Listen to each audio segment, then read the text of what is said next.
All right.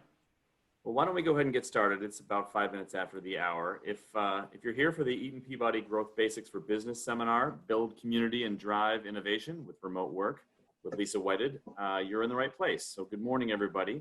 My name's Tommy Johnson. I'm with the Portland Regional Chamber of Commerce, and we're delighted to have you all along for our final Growth Basics event of the year. It's been a very successful year and a bit of a challenging year this spring with the COVID-19, but we've adapted quickly to doing this remotely, and we've had some great success. And in fact, our numbers have gone up quite a bit with the advent of being able to do this over Zoom and over the virtual channels. Before we get started with Lisa, I do want to introduce our season-long series sponsor, and that's Eaton Peabody. And I would like to introduce Nate Levesque from Eaton Peabody to say a few words. Great. Thank you, Tommy. As you mentioned, I'm Nate Levesque, the marketing manager for Eaton Peabody. I want to thank everyone for taking the time to join us today. As Tommy mentioned, we've been sponsoring this series for 2 years now, and I personally look forward to these events each month. I can't believe that we've already hosted 20 of these, and I'm looking forward to next year as well. For those of you that may not know, Eaton Peabody, we are a Maine-based law firm. We have more than 50 attorneys serving Maine clients from offices in Augusta, Bangor, Brunswick, Ellsworth, and Portland. We provide legal services to a large number of small businesses throughout the state. We assist with employment issues and benefits, state and local permits, intellectual property, and we even help our clients with finding financing for growth. If you want to know more about Eaton Peabody, you can visit our website, eatonpeabody.com, or follow us on Facebook at facebook.com/EatonPeabody. We have a lot of resources and have a lot of different events similar to this as well. Before I give the virtual mic back to Tommy, I want to take a moment to thank Andrea and Tommy for putting the series together. They do a fantastic job of getting these events together, and they always provide great speakers. I've attended every single one of these, and I always walk away with something new every time. So thank you. Well, thank you, Nate. And again, you're spot on with the caliber of speakers we have. We've got another great one today. And before I get into discussing Lisa and what to expect from today, I want to tell you that once we do get back to the new normal, going back to doing these live, Nate brings the best morning treats. He brings the best coffee and treats for you. So when we do get back in the habit of doing these live, I encourage you to attend because if nothing else, Nate brings the best treats you're gonna taste. So without further ado, a couple of just housekeeping rules. We are gonna do this format all over Zoom. So that means if you can stay muted right now while we're speaking, there will be an opportunity for you to interject. Lisa's got some fun things planned, which I'll have her explain. But let me just give you a little bit of background on Lisa. Lisa works with workplace transformation facilitation. She's got a passion for improving workplaces and processes. As a strategist and change management consultant, she's respectfully questions the status quo, and she drives to make a dent in the abysmal Gallup statistic that says that 70% of people are disengaged at work. Let that sink in for a second.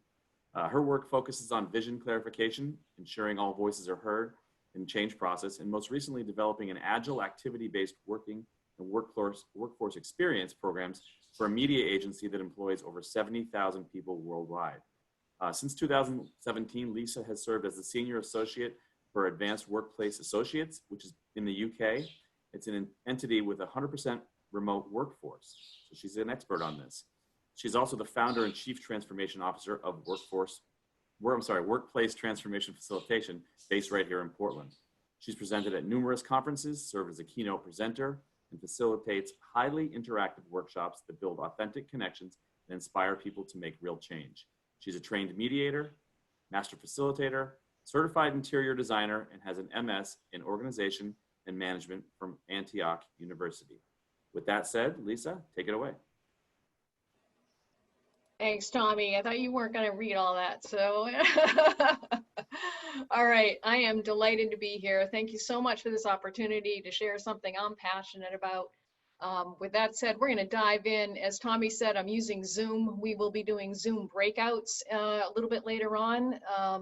I'll explain how that works. And I'm using something called Menti to ask some questions and gather your input. So at the top of the screen, you'll see it says go to menti.com and use the code 625409.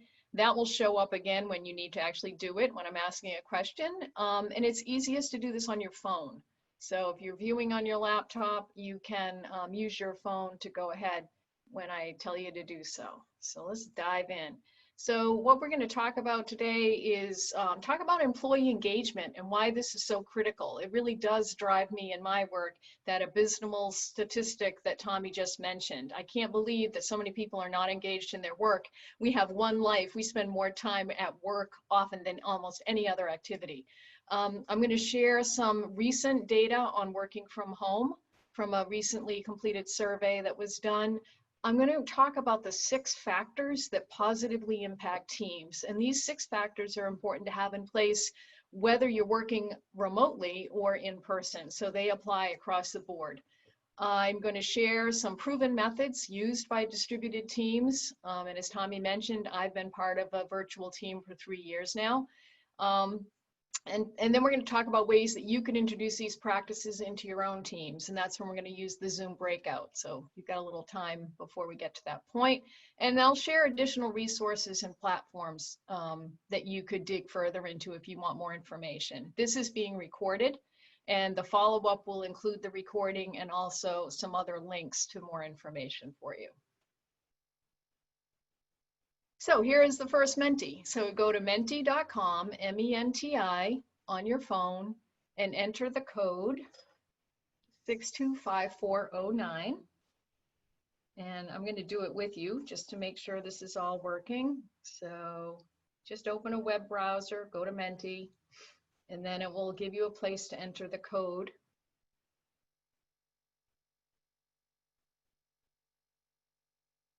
And then there's the question. We're going to build a word cloud. So just put 3 things that are good things that you've experienced while working remotely, okay?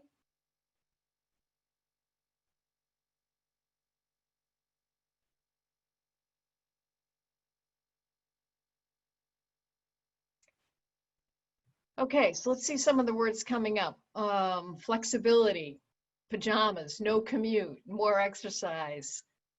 More personal time, people are feeling calmer and eating better. Fresh air. So and this will, as you know, a word, the bigger the word, the more times it was mentioned. I think somebody meant to say happier and it says happier, so yeah. Saving money. All right, great. So now I'm going to give you just a couple more seconds. I can see we've got 19 who have participated in the lower right corner, and we've got 54 on the Zoom right now. So just give you a few more seconds, get some more words in here. Free research, saving gas, less distraction. Great, more time with family. I've heard that a lot. Sometimes too much. If you've been homeschooling as well, it's a real challenge for folks. More personal time, exercise. Great, eating better. Awesome. All right, I'm going to go to the next one now. I'm going to ask you the flip side. So here's the flip side. What are some of the challenges that you've experienced while working remotely? What are some of the things that have been more challenging?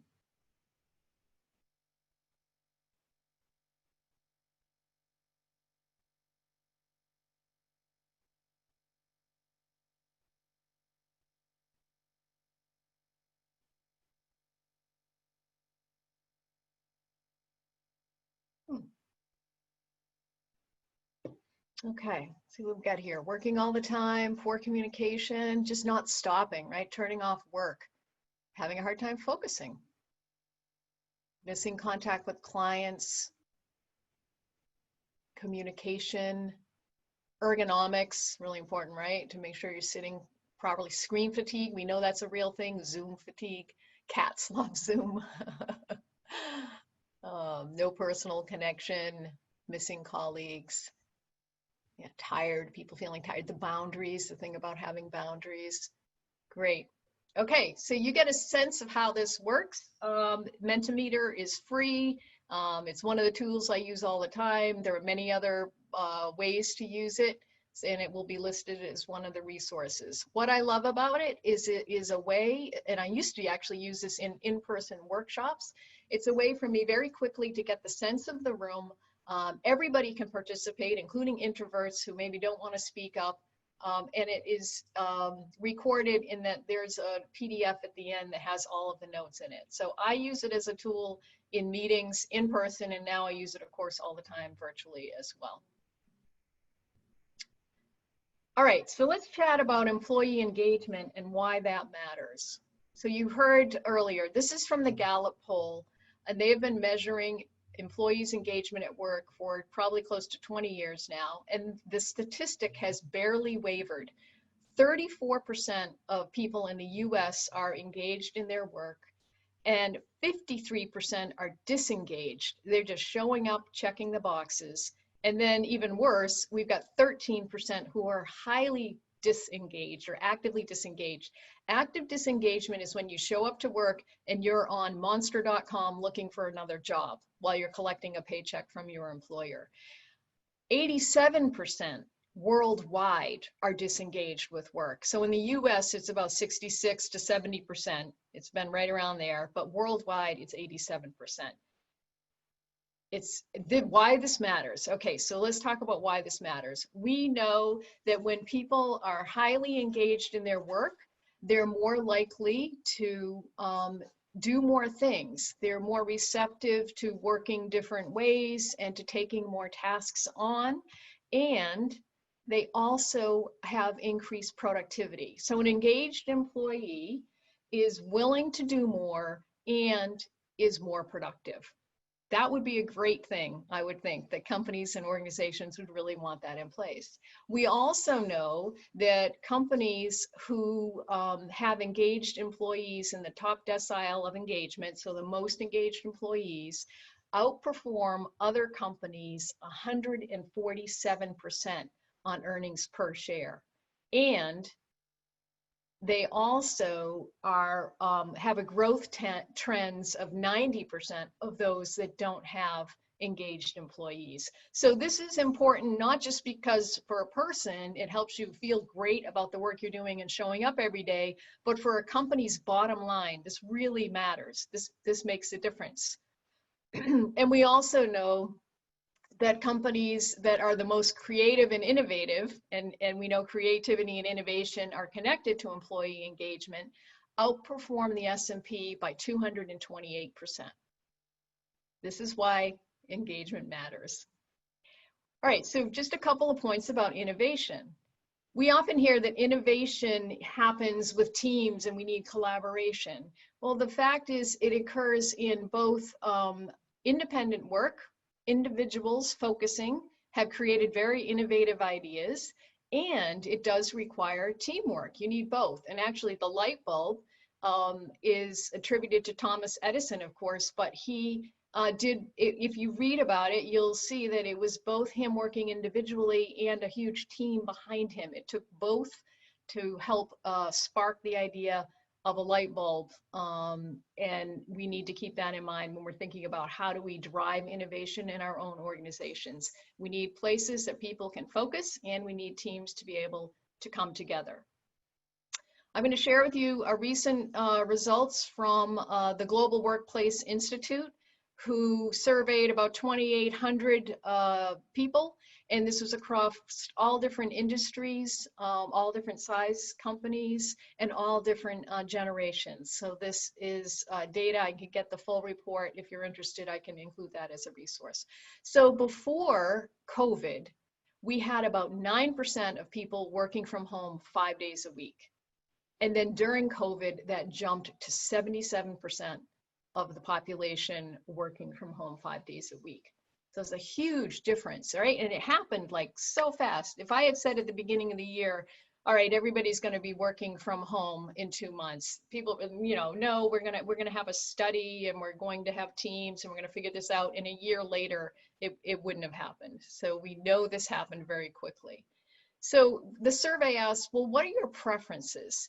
And they compared to before COVID, before everybody was working from home, we had about 9% saying they wanted to work from home 5 days a week. And we had 10% saying they wanted to work from home 1 day a week.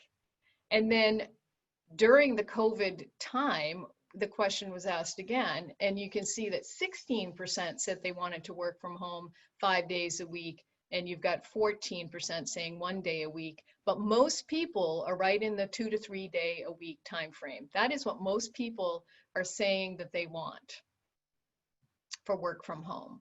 So before COVID, we had 31% say they wanted to work from home at least 1 day a week. And in the future, after COVID's done, you've got 76% saying they would like to work at least 1 day a week from home. But on average, you have got about 2 to 3 days is what people are hoping to work from home. So, and I wanted to share this because this is also telling you by country, by number of employees, the company size, and also by generation. I think this is important to pay attention to. So 2 to 3 days per week is typically preferred across all of these subgroups, but often people think that Generation Z, the younger folks, really want to work from home more. And the fact is the office is a place for them socially to be connected. So you find that, and also when you look in bigger cities, they're often in living conditions that are very small, shared with other apartment mates. So they are actually looking to get back into the office. But on average, you've got 2 to 3 days a week is what people are hoping to work from home. So Susan Cain, who wrote the great book, Quiet, The Power of Introverts in a World That Can't Stop Talking, she talks about how top performers in organizations are given places to focus, and they are also given personal space and control and choice. These are really important factors for introverts. And I talk about the spectrum of people across the workplace. Sure, we hear about spectrum being on the autism spectrum. We hear about diversity, certainly, gender. I think of the world of work as a full spectrum, and often, sadly, the spaces and the way we do work is focused on a very small part of that spectrum. So what we want to acknowledge is we've got introverts, we've got extroverts, we've got gender diversity, we have ethnic diversity, we have age diversity, and we need to think about how we can allow everybody to do their best work no matter how they show up, and let them be fully authentic in how they show up to do their work. So today, what is the workplace? It's really everywhere and anywhere. It's not limited to a singular place where we go and show up every day. Work is happening all the time because technology allows us to be more mobile and more connected. So work is in a coffee shop. It can be outside in this beautiful state of Maine. It can be in an airport lounge or a client's office, your own home office, your kitchen. Can be in a shared office, which is what I call the office now. I call the physical office that we used to call the office, I call it a shared office because it's just one of many choices. It can be anywhere that there's connectivity. I interviewed about 11 leaders over the last few weeks of different sized organizations, and I asked them what they were feeling and thinking about with this remote work experience. And here are a couple of quotes. Going back to an office-based model is feeling suddenly like an old idea. And we're more connected now and in better ways than we were before because we're making time to connect company-wide frequently. And this is what I'm going to talk about a little bit right now. The 6 factors is research that was done by the Advanced Workplace Institute, which is an arm of Advanced Workplace Associates. And Tommy mentioned this earlier. I've been connected to this group for about 3 years. They're based in the UK, but they did the research around what is important to allow teams to be most fully productive, especially in an agile world. So the research was originally conducted in 2013 and it was updated this year.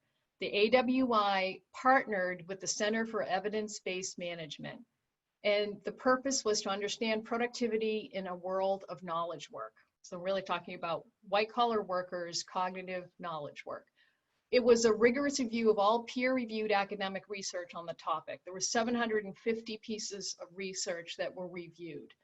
And then AWI and the Center for Evidence-Based Management collaborated to develop Managing the Agile Workforce, which goes in depth in all of this. So the 6 factors are trust, social cohesion, perceived supervisory support, information sharing, vision and goal clarity, and external communications. I'm going to focus on 3 of these because we don't have time to go into all 6. But again, I'll provide the resources if you want to dig in further. But real quickly, just so you know what the 6 are, trust is what it is. It's trusting your coworkers and your managers and vice versa. Social cohesion is how we are connected. It's often called the glue that keeps a team together. It's relationships. Perceived supervisory support is my relationship with my manager. It's, do I feel supported by the person I report to? Information sharing is how freely we share information with others and sharing knowledge. Vision and goal clarity is essential, and that is really making sure the team is crystal clear on what's trying to be achieved and what the goals and outcomes should be. And external communications is diversity. Believe it or not, this is how you are connected to those outside of your immediate network. And the research shows that those that have weak ties instead of strong ties are actually the ones you need to work for. And what I mean, or look for, what I mean by that is weak ties means I have many connections to a lot of different people, and I'm not really narrow in who I'm connected to every single day. Why that's important is diversity of thought allows us to think differently, and it actually connects directly to innovation. So it's a very important thing to think about when you think about your networks of people and who you could call on, perhaps outside of your organization, for knowledge. Today, I'm going to focus on trust, social cohesion, and information sharing. And part of why I'm focusing on these 3 is because we know, especially in virtual teams, these need to have extra attention paid to them.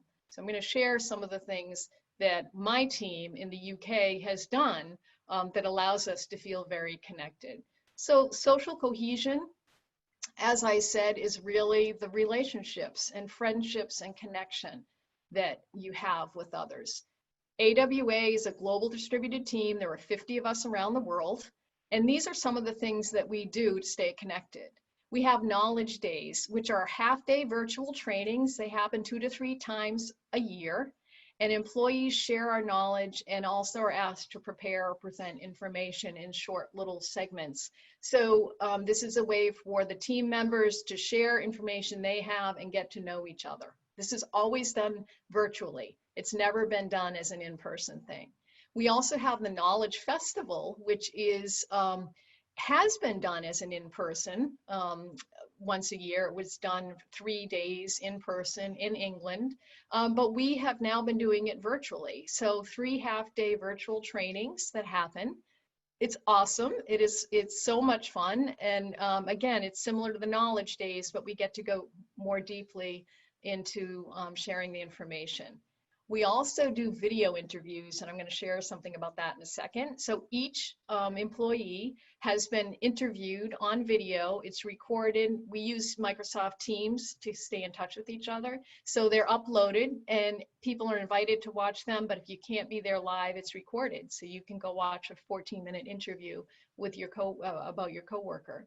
And then we take and create a slide deck from the video highlights that includes all employees. And it's an awesome index of knowledge and of interest of people. I'm going to share a couple of those. We've done things like spreadsheets with the different languages that each person knows. So many on the team are multilingual.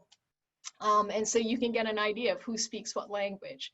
We also look at that and think, well, who do I know more deeply than not, and how could I connect with that person, those that I don't know as deeply. So it's a way to remind you that, yeah, there are 50 of us, and reach out on purpose to connect with them. We use an app called Spark that allows you to randomly connect with others. So that is another way to build connection and understanding. And then we have a social hour, happy hour once a month. But the important thing with all of these is that they're optional. And that is really important, that people have choice to participate or not. And it's an important factor, because I tell you what, 100% of us show up because we want to and we're excited about the work that we're doing, but nobody is forced to go do a happy hour if they don't want to or if the timing doesn't work. Advanced Workplace Associates, we go deep in the research, and I just shared this so you know it's out there, knowledge worker productivity and managing the agile workforce. That's really what we're about. This is an example of the interview. So one of our esteemed colleagues, Karen on the right, will interview each of us, and then it goes up on the cloud. So here's a clip. She interviewed Louis, and he shared a lot of really interesting things. I got to learn a lot about Louis by listening. But then beyond that, we have created a template for each employee.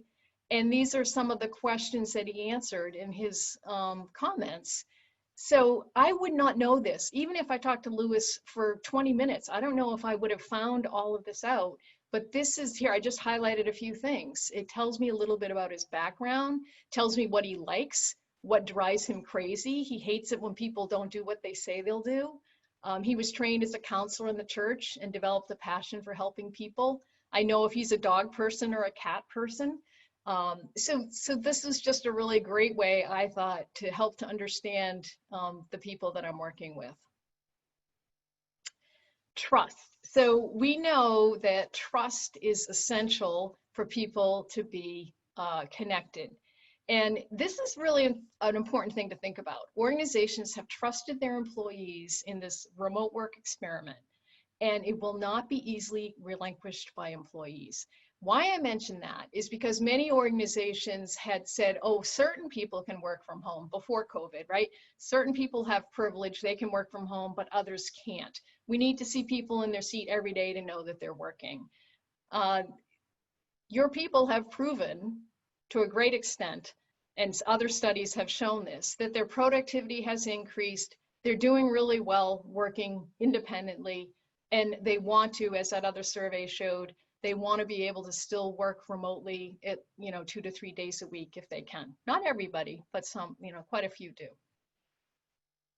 And I'm going to share something that will help with both trust and information sharing. But information sharing was the third factor that I wanted to talk to you about. And what we know about information sharing is that it is how the processes we use to talk to others and to stay connected. So it's important to remember that task work is not teamwork. Task work is what I'm doing. That is the task I have to do. But the teamwork is how I am doing it. And investing in team building and really ensuring you've got a strong team is a critical thing to do. It's really important, especially in virtual working arrangements. So transactive memory system, or TMS, is the knowledge embedded in a team's collective memory. I've also heard it described as an index, like an index of each person's knowledge. And what I shared with you earlier, that little picture of Louis and all the things that he's interested in and what he knows, is a really quick way for me to understand the knowledge that each of my teammates has. So it has a very large positive effect on team performance, and it needs extra focus when working virtually. So it is important to take the time to understand teammates, understand their knowledge, and then collectively share that information. And one of the ways to do this is to set norms for how you'll communicate, how you'll share information, and to track decisions. And one of the methods I've been using for quite a while, and I actually created this for in-person when people were working together in an office, but now it perfectly applies to virtual work as well. It's called the Working Together Agreement. So all employees have input into it, and they come up with the behaviors and the norms that allow them to be their most productive or effective wherever they're working. So it allows them to show up and do their best work. These are the things that people don't like to talk about. These are the things that annoy you the most in the workplace, but nobody's talked about it.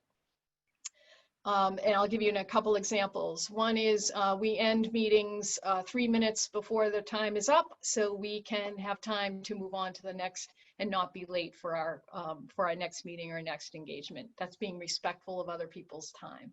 When people are in the physical space together, we moderate our voice volume so we're not annoying others. We turn off our cell phones so the signal, the vibration or the noise is not annoying others. But it can be more than that. It can also be, we believe in Taco Tuesdays, or we have a commitment to respond to interpersonal communication within a set amount of time.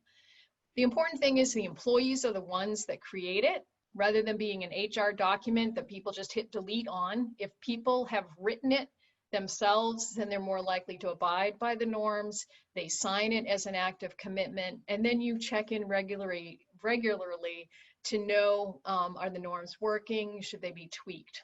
So that helps with the trust. It helps with information sharing, and it also helps with social cohesion. So I went over really quickly those 6 factors, but I'd like you to just rate your own team. Think of a team, whether it's one at work or one in your community, or if you don't have any right now, think about your family. And rate yourself from a scale of 1 to 5 on these 6 statements. And you can just, that should be up on your phone. You can just click.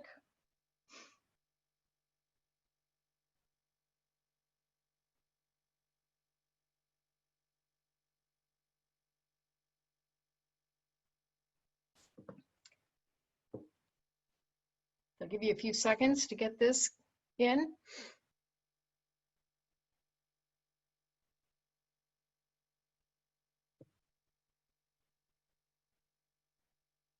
And just some early comments. So it's interesting that I feel fully supported by my manager right now is a little lower.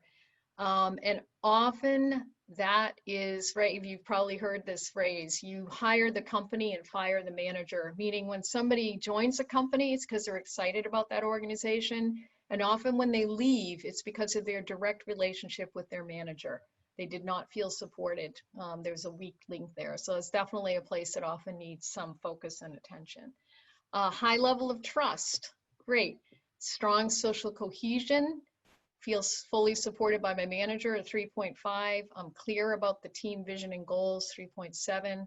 Our team seeks outside information, external communications, and we share information freely.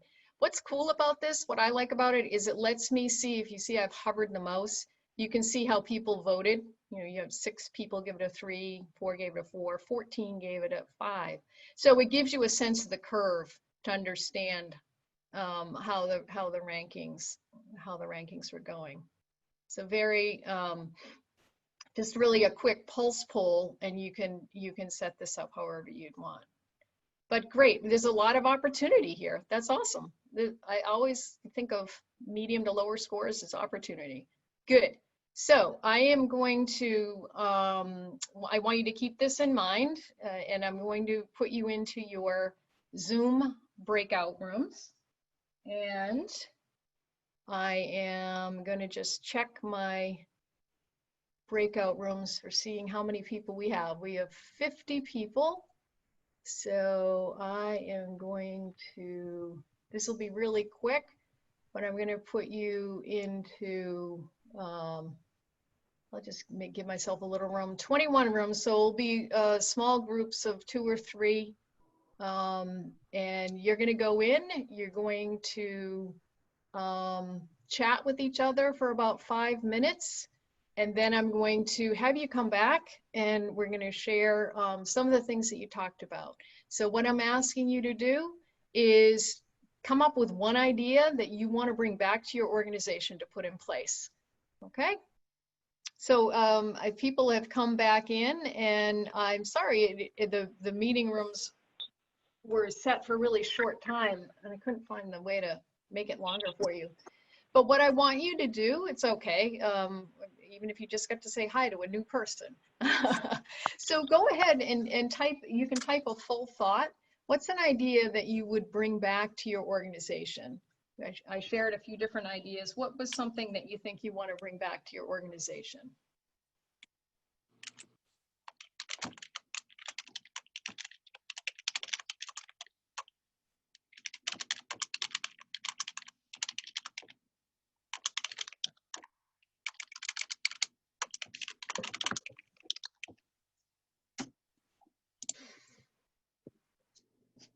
Okay, so let's look through some of these processes, putting processes in place, setting team norms, doing video interviews. The working together agreement, do we even need a physical office? Good question to ask. Knowledge days, video spotlights, more social interaction, intentional check-in rather than just waiting to see them in the hallway. And that's a important point. My husband works for an IT firm, or he works for not an IT firm, but he's an IT guy who works in a larger organization. And he said he couldn't wait to get back to the office to see people. And I said, even if you go back to the office right now, you're not going to be very close to them, and you probably should have a mask on. So instead, don't wait for that to happen. Pick up the phone or just connect with people. Having the agreement, gathering external information pertinent to a project, and sharing out to enhance collective knowledge. Team bonding, refreshed perspective on being open to other personality types, definitely. More interviews, meetings virtually, that's worked well. The working together agreement to build trust and commitment, bring mentee to the team meetings with questions to encourage participation and be more intentional in team bonding. Why that is so important, and that's why I love Menti. I'm glad somebody else picked that up on that. Meeting Sift does it as well. It's another great tool. It does encourage everybody to participate. Often people are isolated. They're not only isolated now at home, but they're isolated within companies. They don't feel connected to people. So when you can bring them together, let them talk one-on-one about something, and then share and Menti, you've got everybody participating. Everybody's invited into the conversation. Do the 6 key factor tests and evaluate in 1 month again. Yeah, and you can determine your own metrics and how you want to share that information. Awesome. Okay. Not yet. Not yet. Nothing to bring back yet. Okay.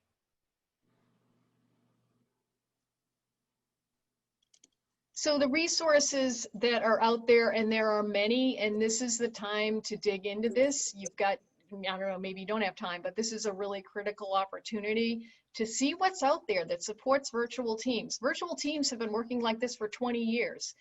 There's a lot of good stuff to support people to work well together. Friday App is a local company by Luke Thomas, who is phenomenal, and it works with Zoom, it works with Teams, but it is it's 100% to support virtual working. Great way to communicate. People have heard of Slack, I'm sure, and Microsoft Teams. The Spark app that I mentioned that allows you to purposefully connect with others that you might not normally have run into in the hallway. Soapbox is another way for communicating in a different way. Instead of sending an email, it's a short video message. FocusMate, I just learned of, which is such a cool idea. If you're a procrastinator, you schedule a 50-minute time with somebody you don't even know, and you both just commit to work on a task for 50 minutes. And you've got the screen up, you don't know this person, but you're working, they're working. It's a way to be accountable to yourself. Mentimeter and Meeting Sift are a couple others that I've highly recommend. And similar to SurveyMonkey, those are free, but if you want a few more bells and whistles, then you pay a subscription for those. Yeah, definitely want to take some questions because I want people to be successful with this. Okay. Tiny Pulse was another one that was mentioned. Okay, Tiny Pulse. Okay, so if there are any questions, then I'm gonna talk a little bit further about some of the other things that the research found with information sharing, trust, and social cohesion, and why those things matter so much. There has been, often people think that just because we're together in a physical office that those things are in place, and often they're not in place. There's been a lot of research over the years about team dynamics and what needs to be in place to support healthy teams. And because we work in organizations that are often primarily made up of teams, people think, well, the team is together in the room, so these things must be in place, when they're not, when they really are not there. So the opportunity with information sharing is to make sure that you really understand the makeup of the team, their strengths and their weaknesses. And there are a lot of great tools you can look at for team assessment, which I highly recommend that you dig into. And then in the trust factor, I want to talk a little bit about that, because often before COVID, the biggest concern about people working remotely really came down to trust. How do I know my people are working? How do I know that they're being productive? And the question I ask is, how did you know they were productive when they were in the office? Just because you saw them sitting there, how do you know they weren't really on Zappos ordering new shoes? So it's, this trust thing is so much deeper than just eyes on, like, I can see Tommy, so he must be working. He's on Facebook. He's not engaged in his work.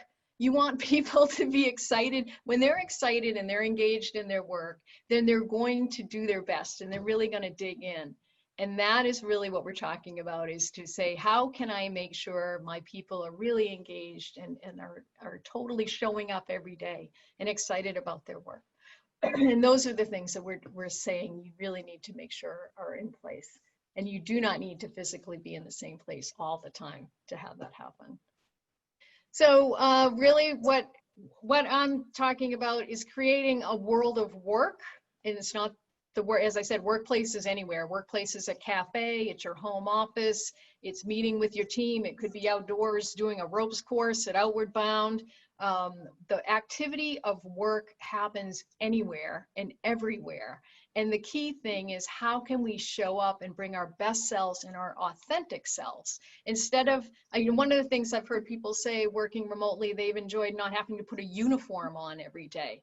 You saw in that word cloud, people talked about pajamas. What if we could just show up in as our real selves? Maybe not in our pajamas, but what are we hiding because we don't feel comfortable bringing our full self to work? How could that impact our well-being, our mindfulness, our heart, our spirit, our physical health? Those are the aspects of the world of work with, I say, putting planet at the center instead of people at the center. We're killing the earth. We're killing it. So what can we do in this moment in time to think about how we show up and do our work and be even more connected with each other, preserve this little blue orb in the universe, and make a difference in the world, and really show up and make a difference in the world. So I hope that some of these ideas I shared will spark some ideas for you to bring back to your own company. I will, as I said, I'll share the resources that I have widely and freely. I want people to just feel awesome every day and really feel engaged in what they're doing, what they're on the planet for, to make a difference. Thank you. Lisa, we've got one great question that just came in, and I think this one might actually bear a few minutes of feedback from you. Okay. The question is, for people who are not people managers, how do you recommend we introduce these concepts to our managers or supervisors? So if you're not a person who is in direct charge of others, how do you suggest this and try to get it implemented? That's a great question. I would suggest that it always starts with sharing information and sharing education. So you may just sit down with your manager and say, I just heard some interesting ideas and I was wondering if we could talk about them. Could we try this in our own team? I always suggest starting small. So if you've got a small group that you're part of, or even a subgroup of your team, you could share with your colleagues and then talk about how you might implement some of these ideas. But so it's a really interesting question to me, because that also goes a little bit to the perceived supervisory support. If you have a strong relationship with your manager and believe you're trusted and supported by that person, then to bring a new idea to him or her hopefully would be welcome. That they would take that in and say, okay, I want to hear more about that, and have a conversation. So it's very interesting to bring that up. But my God, wouldn't this be awesome if you could go and talk to your managers and they were interested? And if it goes, again, to supporting the company's bottom line and productivity, why wouldn't that person be interested in that? So that's where I'd start, just a conversation. Thank you, Lisa. And I don't see any other questions, but we'll give people just a second here. If anybody's got a final question they want to ask for Lisa, we've got a few minutes. I'm looking through the chat here, but a lot of great feedback so far. A lot of thank yous, Lisa. People really enjoyed the presentation. So if I don't see any other comments coming through, oh, wait, we've got one more. Could an organization based on volunteers apply the same strategies? Totally, absolutely, absolutely. I always say this applies to nonprofits, it applies to volunteer teams, it applies to families. This information applies across, and actually a lot of my work and research began with volunteer organizations and working as a volunteer and with volunteers. So totally, this in research about teams applies to sports teams. It applies to church and community teams. It applies, as I said, to your family. This is all about teams and connecting. So yeah, great question. Thank you for that question. And if nobody's got any additional questions, I'm going to say again, a big thank you to Lisa. Great presentation, great engagement from the audience today. I'll remind everybody that this presentation, it has been recorded. We will make it available with the link to the recording when we send out the post-event email. That may not be until next week. The chamber staff is a small staff, as many of you know, and our lead expert on all things IT and communications is on a much needed vacation this week. So when she returns, we'll have a synopsis of this presentation.